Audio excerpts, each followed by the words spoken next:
What's something fucked up you witnessed as a child that you were oblivious to until you grew up? When I was 5 or 6, my mom used to never want to get out of bed and just kept saying she was sick. Finally, my stepdad took her to a hospital, where she stayed for nearly a month. I thought it was so cool that her hospital let her do arts and crafts all the time, plus she got better and started doing arts and crafts with me too when she got home. I remember telling her that I wished I could go to the hospital and draw all day. She sat me down and told me that she hoped I would never get sick like she did, but if I do, there's nothing wrong with needing help to get better, even if you have to go somewhere for a little while to do it. It wasn't until I was probably 12 or 13 and didn't want to get out of bed myself that it clicked that the hospital she had gone to was a mental health hospital. But because of her, I've never felt shame about needing therapy when things are getting bad, or even just to maintain a healthy mindset. My really odd babysitter got fired after she broke her glass table. I was playing with her son in another room when we heard a crash. She actually used to lock us in his room a lot. I don't recall much, but I remember a big commotion soon after. I remember my dad screaming at my mom that night about how I was banned from going over there ever again, and how it was my mother's fault for letting me go over there, which I didn't understand. Grew up to find out that babysitter was shooting up and fell through that glass table. Neighbors had heard the crash and rushed over, and found her high as a kite with 2 kids locked in a room, me and her kid. When I was little, a girl I met on vacation talked about sexual stuff a lot. When my parents found out, they didn't want me to play with her anymore. Now that I'm an adult, it occurs to me that there was probably a reason as to why she talked about that stuff so much. Finding out that breaking a cup or spilling a drink wasn't a big deal was quite an eye-opener. Watching my girlfriend look at me like I'm nuts while I apologize for 20 minutes about dropping a glass of water made me re-evaluate a lot of my childhood. Went to a friend's house on the weekend to play video games at the age of about 10. We had a good time and played a lot of games on the PS2. His mom came upstairs from the basement to ask if we wanted food. I turned around and said yes please, and before I could finish saying please I noticed she had a black eye. I asked my friend what happened to his mom's face, and he said I can't say. 10-year-old me just said oh okay, and we proceeded to play video games. I didn't realize until I was about 19 this happened. My mom attempting suicide in front of me on more than one occasion, as well as being in the car as my dad drove her to the hospital after said suicide attempts. On a day out with my dad when I was little, I was playing in the park with a girl same age as me. I didn't know her, but she was on her own, me and my dad left after an hour or so, leaving the girl on her own again. Obviously my dad asked where her parents were, etc. Later on that night, there was a big story on the news about a girl who had been abducted, and all my family kept asking me questions about this little girl. It went right over my head at the time, being about 5 years old. 40 years later, I still think about her. My mom used to let me watch cartoons late at night in her room as long as I didn't turn around or be too loud. I would always hear her flicking a lighter, but didn't think too much about it.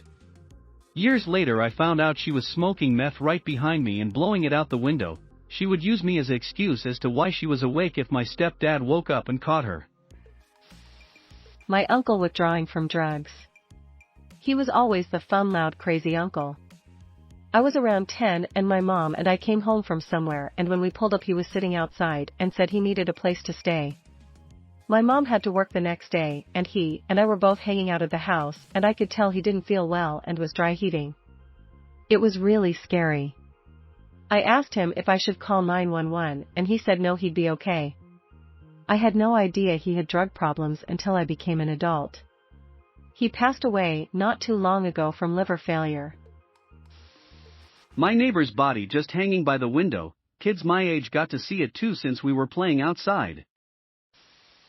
A guy tried and failed to kidnap our neighbor's baby over a $20 debt. We lived in Navy housing in Charleston, South Carolina when I was a kid. This was in the 80s. We were at the neighbor's house. This neighbor owed someone else in the neighborhood $20 and hadn't paid. While we were all in the living room/dining area, we heard the loud sound of shattering glass come from the baby room. The baby cried out and everyone rushed down, but the guy was gone before we got there. The guy apparently tried to pry open a locked window with a putty knife, and pressure on the frame caused the glass to shatter. The dude left the putty knife and the note he'd written in the windowsill when he took off. The baby was fine. I heard the grown-ups talk about knowing exactly who it was. I also remember them deciding not to call the police and to go deal with it in person. When I was about 10, my dad offered to buy me candy and stopped at a store to run in. We had a long drive back and I asked where the candy was. He said in the bag in the back, but that he'd get it for me when we got home since he was driving. I said it's okay, I can reach it, and as I reached for it he slapped me and yelled that I can wait until I got home. My father had never hit me before that, and never did again after. The most confusing part to me was the look of utter sadness and shock on his face after he hit me. My dad was an alcoholic and killed himself before my 18th birthday. It wasn't until I was older that I understood he had bought a bottle of vodka and forgot to place it in its own bag, or that I hadn't seen him drinking water all those times he disappeared to his truck and I snuck to the window to watch where he went. When I was 5, my dad would take me to the park on a Sunday sometimes. Sometimes he would then take me to this woman's house nearby. They would sit me in front of the TV and put on Teenage Mutant Ninja Turtles. Then they would go upstairs. I never made the connection they were having sex because I didn't know what sex was. My mother left him anyway when I was older, for being a gambler and a drunk. I think about it now, and again, how oblivious I was. I was 5 years old the first time my mother told me she was going to kill herself, and it was all my fault, but also later in the same day that I'm the only reason she didn't kill herself. That probably wasn't the actual first time either, just the first I remember. But whatever you experience as a kid is normal because you have nothing to compare it to. You have no idea you're being head fucked. I got to 41 before I realized, in fact, it is not the job of the eldest sibling to shield the younger siblings from their parents. It took my son saying, "But you've never done anything even a bit like that to us," for it all to click into place. Around age 5 to 7, I was out shopping with my mom when a man grabbed my hand and went to walk out of the shop with me. I didn't realize it wasn't my mom at first, but then I realized I didn't recognize him and pulled away, went absolutely dead weight. He looked down at me and said something like, "Come on Tommy, your mom's been looking everywhere for you," when suddenly my sister and mom came to the rescue and he apologized, said he thought I was his nephew, and immediately left. Looking back, he was definitely a pedophile or kidnapper who was trying to take me to his van or something. I distinctly remember the entire shop full of people stopping and staring, and later the person working there allowing me to have a toy for free. I think it was his way of making me feel better, though I had no idea what had happened at the time. I was in the basement of my friend's place with his dad and sister. Without warning and no reason I can remember, the dad grabbed my friend and his sister by the neck, thrusted them up into the air, and pinned them against the wall. I had no idea what to do. He let them go and I was like, maybe I should go home now. I don't think I even told my parents when I got home. Mom and her boyfriend took me to a dodgy neighborhood to see a friend. Years later, I realized it was actually a crack house and he was a dealer. My dad carrying my mom down the stairs when she overdosed on pills trying to kill herself. A few years later she rented a convertible Mustang, and I wanted to check it out. My dad came out of the house screaming at me to get away from her. She left and the police showed up. I later learned that she was schizophrenic and had tried to kill me. The reason she tried to kill herself was to save me before she actually tried. Eventually the disease won the battle and her brain turned to madness. My grandma explaining to me she had a miscarriage a little while after her last child. Me being like 9 saying it was for the best, because my mom, aunt and uncle were troublemakers, so it was better for her. She got extremely mad with me, and I was so confused at the time, I didn't realize how messed up it actually was. I saw a girl standing on the wrong side of the barrier holding onto the railing when my family drove over a bridge and some people on the path talking to her. I thought nothing of it and just wondered how she was going to get back on the right side. I used to hang onto the railing and walk on the wrong side of a path at school that was about a meter high, so I just thought she was mucking around in a more extreme adult level way, chatting to her friends.